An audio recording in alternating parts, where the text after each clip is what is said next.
Hey there folks, John here with Through My Lens, and today I'm coming to you with another knife review, this time of the Curtis F3 3.5 inch, also called the Curtis F3 Medium, because Dave Curtis makes three F3 models.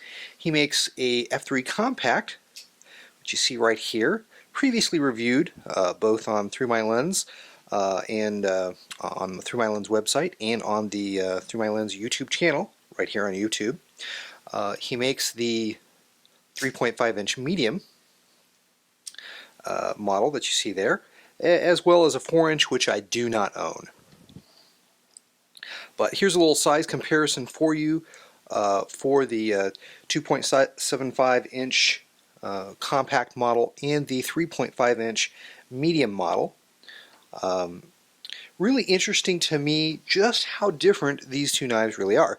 Now, if you follow Through My Lens, you've seen a review here on the website and on the YouTube channel of this knife. Picked it up about 3 weeks ago at Blade Show. Really just fell in love with this knife and really appreciated doing business with Dave Curtis. Outstanding guy. If you've not met him or had the chance to talk to him, really quality individual. Just enjoy doing business with him. But the knife itself is fantastic. My first custom is just a fantastic little knife that suits a very specific purpose for me. But it's set up very differently than the 3.5 inch. The compact model has a relatively weak detent. It's not weak, it's just weaker. What does that mean? Well, it means that if you push button this knife or press directly on the end of the flipper here, it's going to rock it out every single time, and it has marvelous flipping action thanks to that Dave's spot pivot and the IKBS bearing system that's contained within it. You just won't find a better flipper than what Dave Curtis makes. However, if you try to light switch this model or rock it by flipping from up here, you're not going to get the same result. You're not going to get what you're looking for.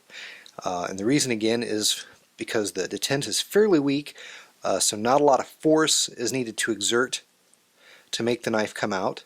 Therefore, not a lot of force is being transmitted to the blade to move it around, and it's a relatively light, small blade, so there's not a lot of weight in that blade to carry it on around. Again, push button it, that's the way to go. Now let's compare that to the 3.5 inch, totally different knife. Okay, let's light switch this or rock it and see what happens. Boom, that knife comes out with authority. It's got a heavier detent, a little heavier blade. And a flipper for me is really just a great way to deploy a knife because I can use it ambidextrously. As you can see here, I'm using it with my left hand pretty darned easily. I want to be able to deploy the blade one-handed with either hand because I do like a knife that I can use as a backup for when I carry a firearm.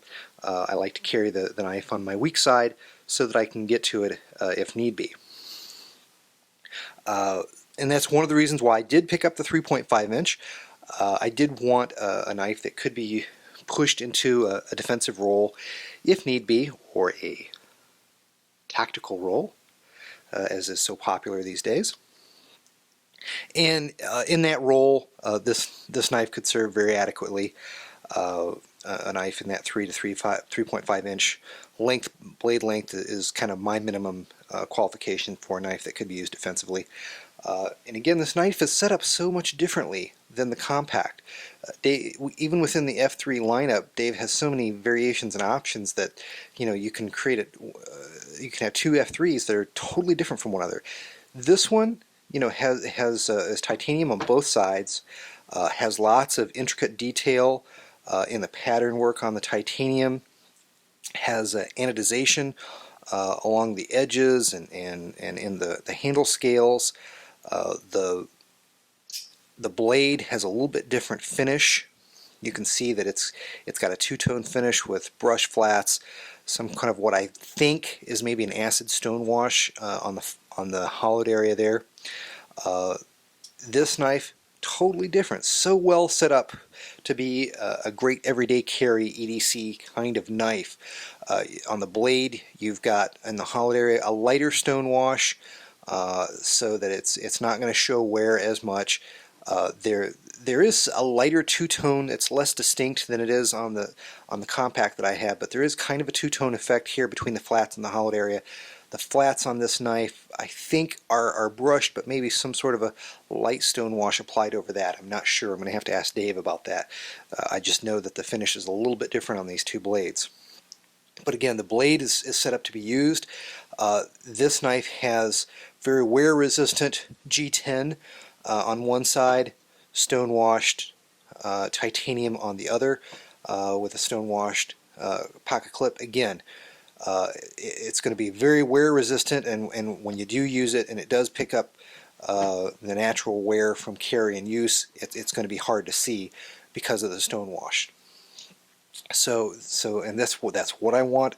I wanted a knife that I could actually use and not feel bad about it. And this is a perfect user for me ergonomically. It's a fantastic knife in hand. I can get a nice full purchase on this knife, full 4 fingers. Got some jimping up here. It's not too grabby, but it's sufficient. When open, the bottom of the flipper here kind of serves as a finger stop for you, a choil kind of forms there. You get a great purchase on it. I would not have any qualms about using this in a defensive role. The G10 is a little slicker than what I would like. I would like a more aggressive texture on that, so I may look to get another G10 scale for this. But the G10 scale that is on it is attractive, perfectly functional, perfectly useful, just not quite my preferences for a knife that could be used defensively. What else? The blade steel on the knife, of course, is his Bowler N690, and I haven't sharpened it or the other F3 at this point, so I don't know how well it sharpens. I've heard really good things about the blade steel. I do know they come razor sharp from Dave's factory, and they're great cutters. I have done some cutting with them. I just haven't dulled them yet. So my initial reaction is, they hold a pretty good edge. One of the nice things about the ergonomics of the F3 3.5, the medium here, is how well they fit in the pocket. Huge consideration for me because I'm an office guy, and I don't clip a knife to the outside of my pocket. When I carry it during the week, I drop it inside my pocket. I don't want to advertise the fact that I've got a knife on me. So let's compare this, and I just want to point out just how favorable the blade to handle ratio is.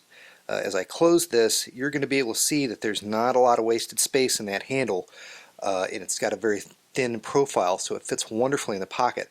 Let's compare that to another knife that I've EDC'd a lot over the years, and that's the Zero Tolerance 0550. Another 3.5 inch blade length knife. And I'm going to try my best to line them up tip to tip so you can see, even though you get about the same blade with either one,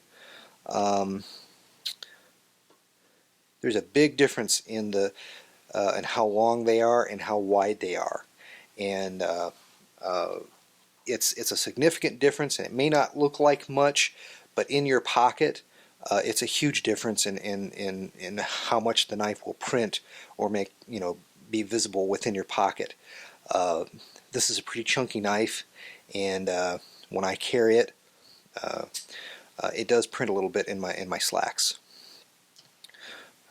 Comparatively, this F3 3.5 disappears in my pocket. Never know I have it, you'd never know I have it on me. And that's exactly what I'm looking for. Again, extremely impressed, very happy. I think that this knife is going to be my everyday carry knife of choice for a long, long time. I think it's going to kick everything else out of my pocket. It's going to be the one that I want to carry and use the most in my collection. So I'm extremely happy with it. If you haven't already, please go to my website through my lens and check out the written photo review on this knife. I've got a lot of great pictures, a lot of specs and details that I don't include in the video. This video is a supplement to my written photo review. I just want to get some video footage, some comparative size comparisons out there, and just get some thoughts on video. But most of the nitty-gritty details of the review are found in the written photo review. So check out the link that's in the description box of this video. Hope you enjoyed the video. Take care. God bless. We'll see you in the next one.